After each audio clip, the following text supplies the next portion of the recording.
Okay, so here's the deal. Dave McDonald with the Pitt Sports Entertainment. I'm sitting down with Jeremy and Tony from SycAmour. Gentlemen. You're supposed to wave. Yeah, let him know, dude. Let him know. What up? What up? We are hanging out after the big signing show to Hopeless Records. A 5-year deal. Guys, for a band that's been around for like 4 or 5 years, starting out of high school. I mean, what does this feel like for you guys? It's pretty cool. I mean, we got the news back in November, so we've been sitting on it for a good little bit. But I mean, it resurges anytime we have like a celebration like this. But when we first found out, it was just like ridiculous. Like moms were called, all that kind of thing. I mean, I cried on the phone. Just really didn't expect it. Our manager just played a joke on us and told us like that our careers were like they just made this huge story up, and then they're like, well, actually, get signed, and we're just like, you sons of bitches. So yeah, like that. Does it do anything to you, like, realize the fact that, like, you come out of a scene like the Detroit hardcore scene and just getting signed to a label like this really signifies the fact that a lot of people believe in what this band does? And how do you react to that musically and as a person? Well, musically and as a person, wow. You just flipped my whole thing there. Right, so I guess I'm asking, what is the future for SycAmour? What's it going to look like, in your opinion? And then how has it affected you as people? Well, I don't want to overtalk if somebody wants to talk, but I mean... Yeah, you gotta take the first one, I'll take the second one. Oh, okay. Fucking double teaming that shit. Well... A common question that I've been getting since announcing and everything is just I would rephrase it as how did you guys get from like point A to point B? Like how, like what makes up that journey for you guys? Because it's almost like I mean, I guess I don't know if the statistics they tell you in high school are like real, but they compare it to like winning the lottery. They're like, the chances of you being like any kind of successful, like making any kind of art and getting any like level of recognition at all is like so unrealistic. And we're just like, I guess that's what it is. But I always just respond to that question with the statement that realistically, how successful any artist is how many people were persuaded in some way to take a risk on that artist, and then how many people then from that person or that were friends of that person, acquaintances, are also then enticed to take that risk. And it's just a consistent growing network of people pushing you. You know what I mean? Yeah, I don't know. So for me, it's like I guess coming from where we come from and getting to where we've gotten, that must mean that we have a great deal of support behind us. It's really enlightening, definitely. Tony, anything to add? It's pretty nice. It's pretty nice that to know as people, like 4 or 5 years from now, like what you started has a genuine interest from people that you've known for years or people that you've known for a couple months. Oh yeah. What not a lot of people know is we both used to be those weird kids in high school that would walk around like scream in the hallways like, dude, check out my sick lows, dude. So to go from that to like a signed musician, it's pretty surreal. A strange feeling. Because I remember we found out, I called my mom and started crying. It's a pretty good time. Hey, that's on camera now, everyone knows. Hey, I cried. Real men cry. I suppose so. Yeah, it was pretty. There was a lot of crying for the video of you guys learning the news. It was very. Oh man. I mean, considering the fact that Detroit it's not Chicago, it's not New York, it's not LA. Yeah. It is Detroit, and so few bands come out of the hardcore scene for this city. I mean, for you guys, what was it like to really realize the fact that you had struck in so much of a chord with this area to be like, our band can do this on a national stage?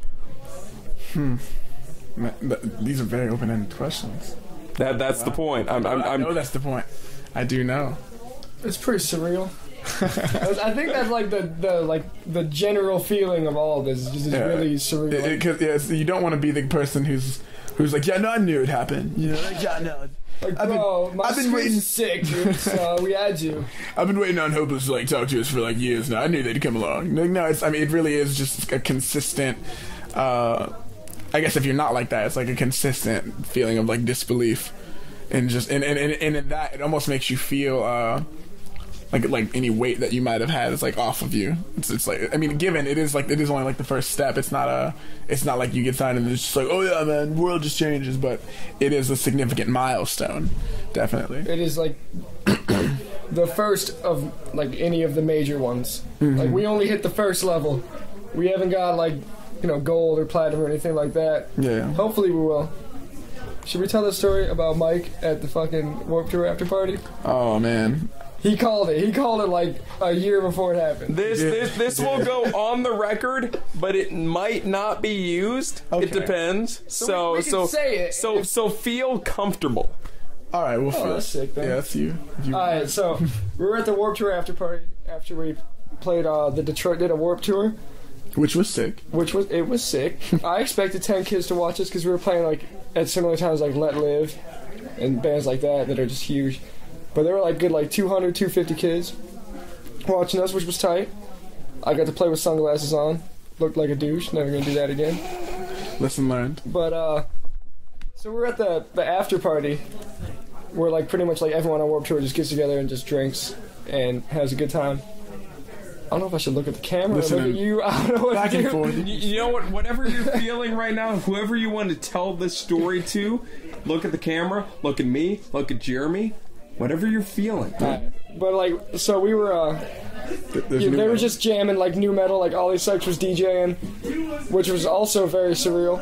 Didn't think I'd see that ever. He was like painted black with like a skull painted on his face, and everyone was just jamming. There was like a mosh pit.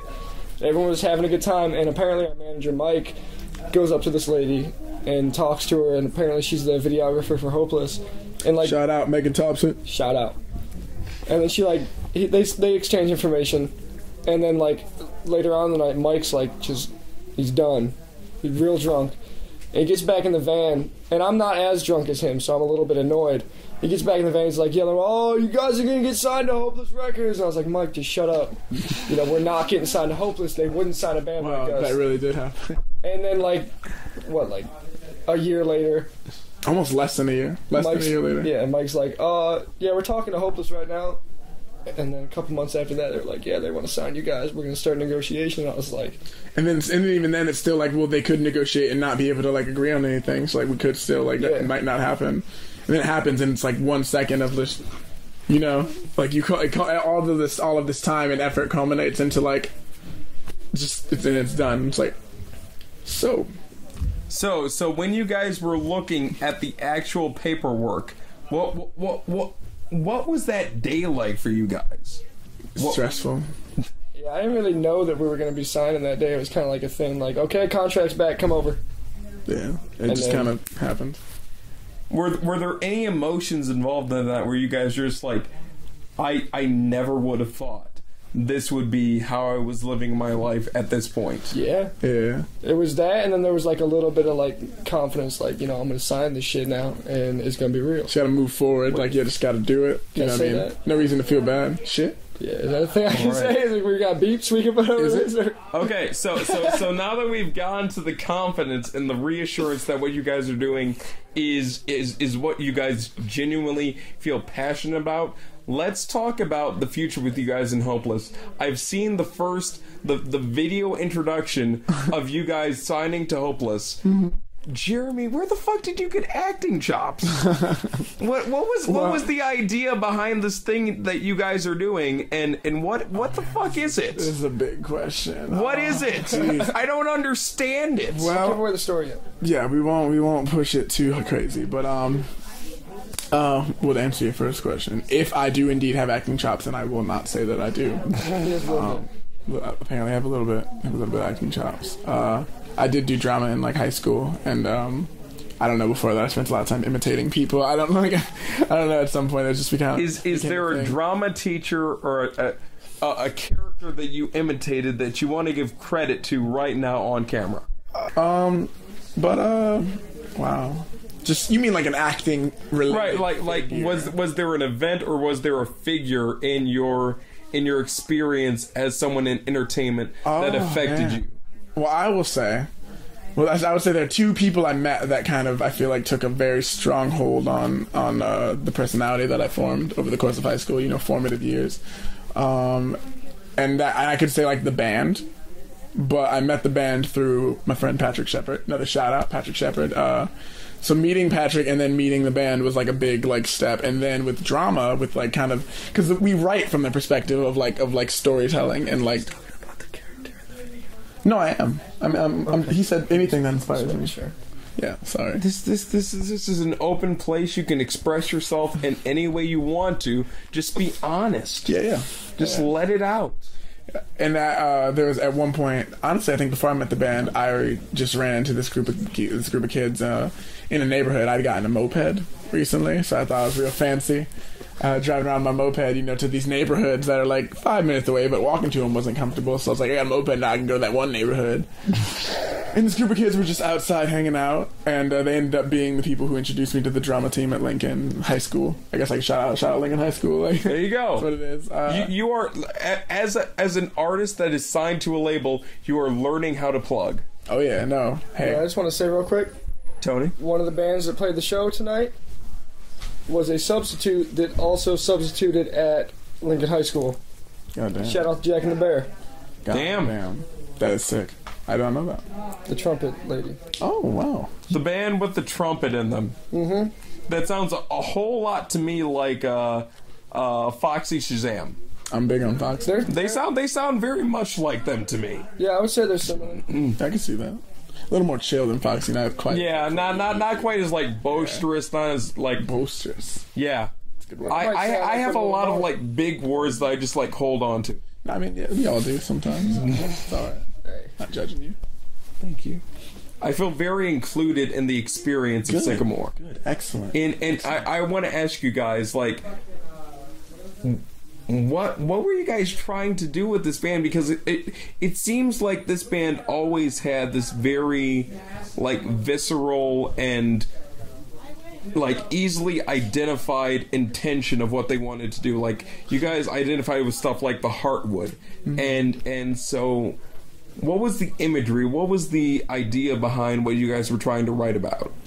Well, we everything that we write is from the perspective of a mythos or a story that we've kind of been facilitating over the course of this entire 5 years. You know what I mean?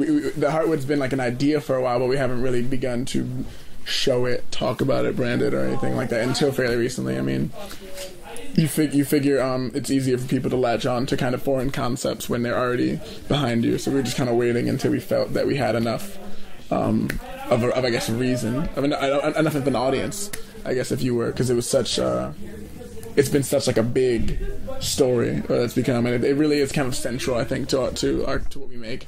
You know, any video we make, any song we make ever, for me, at very least, is going to fit somewhere into the story. And I think So let's take a break, and this is still going to be part of the interview, but what is going on downstairs? Because realize we're actually somewhere where somebody lives and watches television and potentially sleeps, and so what is going on downstairs? What is this show? What is this show that happened tonight? Describe it to people that weren't there. Sweaty. A party. Shout out 1876. Shout out to Boys of Fall. Shout out to my dudes in Adventure. You ever see like the air horns? Yes. So you know how I know that this band is going to be okay? This band already knows how to plug. Oh yeah, and plugging is the most important thing. Like I said, I mean, you figure you guys will have sponsorships and fucking like all this shit in no time. Well, hopefully that'd be nice. I mean, shout out Epion Royal. Yeah, oh yeah. There you go, Epion Royal. We gotta what do up? it now. This is man. Shout out to Thulu Entertainment. Shout out. We're at the Yonka House right now. Shout out to them. Shout out. There's so many people that worked on this. The Arbor Agency. Shout out to Hopeless Records. Shout out to Celadon Media. 6FU Productions, Revive Booking, and I hope to God I didn't miss anyone because that'd be really. Shout out to the Arbor Agency. I did that. Shit. You guys are killing it. You guys know where you come from, and I think that's important. That really is, because I've seen you guys play shows all throughout the fucking, like, you know, Metro Detroit, Ann Arbor, Lansing, wherever, and it always seems to be about, you know, we're just excited to get the message of what we're doing out there, and it seems like you guys have so much creativity and drive to do just this that it nothing seems to get in your way. I would take that. I would say we definitely have had some bumps in the road, I guess, really.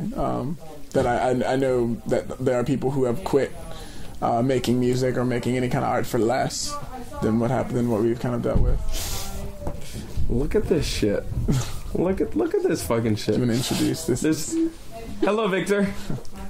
You know what? You were the guy behind the bar for most of the night. I was. And how was that job to you? Fun. It was terrific. Should I look at you or the camera? I don't know. I said the same. I feel like at this moment, I feel like I'm probably not even in the shot. You might be. No, she says no. You're not. Am I? Why do I do That's this? kind of shitty. My hair probably looks like fun. Why do I do this? I don't know. It's because It's not a friend. you guys worked at something for a long time, and you accomplished it. And at no point did you guys ever have less passion than when you started it. So to that I say thank you.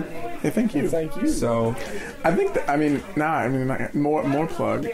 I don't know. I just really like what you just said about like not kind of not. Like knowing that we want to just do this and like having that kind of drive, and just for the record, because we get the question like, what does SycAmour like mean? Like a lot of the time, and it is a play on words. It, essentially at base level, it's just sick love, and it's about the idea that if you want any kind of not necessarily success, because that's an ugly word, but if you want to achieve any goal, you have to be ready to sacrifice to a certain degree. You know what I mean? And at the deepest extreme of that, it becomes a certain level of even like you might call it like disgusting. Like this person is like obsessed. This person is endeared with whatever it is that they're willing to sacrifice so much for. And I think it's really cool that we ended up on Hopeless Records. You know what I mean? Just because of that facet of the name. It fits. It does fit. It's been Perfect fate. match. Fate. Like a puzzle piece. Do you believe in fate?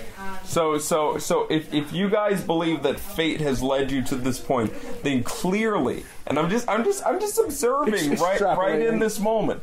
I'm saying that if you believe that fate drove you to this moment, then you clearly have an idea of what fate is going to lead you to next, just based on the fact that there is so much creativity and so much just already ideas behind what this band wants to accomplish. So what is next? What is the ideal of what you guys are going to accomplish, because you're now signed and now able to create music in a more free and efficient way? That is a good way of putting signs. Someone asked me that this morning too. Like, what does it mean? Like, what happens when you? It means you have access to things that you don't have when you're not signed. Someone has decided that granting you that access is worth their money. Yeah, is worth their time, money, effort, all that kind of thing. And it does allow you to create. Hopefully, you know what I mean. There are some places that some people might go where they feel what do you guys do with this opportunity? Platinum Records. Platinum Records. Victor, did anyone just notice that Victor said 2 words and then just pieced out? That's the dude. It's the dude, Slick Vic. I want to be the second band to ever play Antarctica. Yeah, That'd be pretty tight. That's a good. But we gotta thing. get on that shit, because someone's gonna hop on that next. Shout out Metallica. They get it. How quickly can you guys really get on the Metallica bandwagon of bands that play with Metallica? That's okay. I don't know if I want to play with them. What do you want to do? I'll say it. What do we? How quickly? This is all being recorded, by the way. I know it's all being recorded. How quickly can we do it? Tomorrow. 2-3 years tops. And Tony put Going the down. drop down. Listen, Speak Tony, it and it shall be. I feel like Tony is the negotiator. You're like the fucking muse, and Tony is the negotiator, just being like, no, we do this on our time. Hey. I mean, I'd give him that. Do you want that? I'll take Can I that. put that on you? I'll be that. Okay. Put it on him. Bands like fucking After the Barrel are like, we want to play with Metallica so bad. Just we'll suck your dick. Oh, I ain't So- sucking no dick for that. SycAmour. Not SycAmour. That's all I'm Oh, saying. stop. I just got you guys to say SycAmour on the record. Damn it. Hey, it's It happened. You're It good at happened. this. My job was done successfully. I was gonna say, this is your job. Wait, was You this do a thing on before? purpose. Was this a big setup?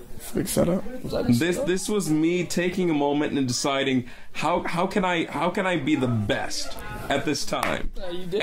And you guys were so hospitable and so awesome and so open. So thank you for that. You pounded it, dude? I would do that. You want to get one? There we go. Arms all around. Tony's passing them out. It's better that you guys say it opposed to someone else. It's good. Hey, it's been said I'm before. very happy about the fact that you guys did put in the work. You guys have been around for a while, and you guys got what you wanted to do, and now you have this opportunity to do something so much bigger than what is out in the scene. It is absolutely an opportunity, yeah. Mm-hmm. Yeah. So just spoil the next fucking signing video. What Spoil happens? it. Oh, the next video happens? after the welcome video. Yeah, what happens? Oh, man. Brothel happens. Oh, yeah. I mean, is that enough? Can we just give him that? We'll just say brothel, yeah. There's a brothel. That And a happens. killer who's really attractive. And girls like a lot. Stop. You're giving away too much. Oh, We have to cut that tape. they can't cut that tape.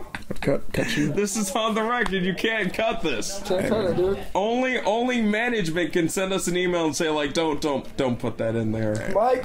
We're so fucked. Please don't do that. Wow. Yeah, I mean, that's what we'll give you. Thank you. There's a brothel and there's some death. We'll put that in there. Really attractive. Yeah, that's what you get. I'll take it. You will take it. 'Cause it's on Jeremy? record now. Hey, Tony. voice cracking.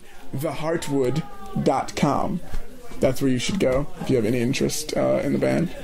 And that's the place. Nowhere else is important. What about the hashtags? Hashtag the Heartwood. Oh yeah. Hashtag SycAmour. Hashtag one love. Hashtag, 2 Chainz. Okay, Two give it to him. Chainz. Two Give it to Chainz. 2 Chainz. If you see this interview, we want you on a track. Contact us. We don't got that though. We got what? We don't got 20K for a feature. Yo, man, he will come down. Oh, it's 100K for a feature. 20K is me. Oh, damn. So remember that. 20K is my line. Tony gets paid 20K for a feature. Yeah, hit me up Hit him up. if you got the cheese. That was it. That was my. That was it. That was the finale Damn. of the interview. Tony dude, we just just fucking made it up. strong Let's arm make and be that like, "You want my shit in the band?" That was it, Hey, guys. actually all set. We're done. Yeah. That was beautiful. That was more than enough. I'm glad you guys like it. I'm just talking.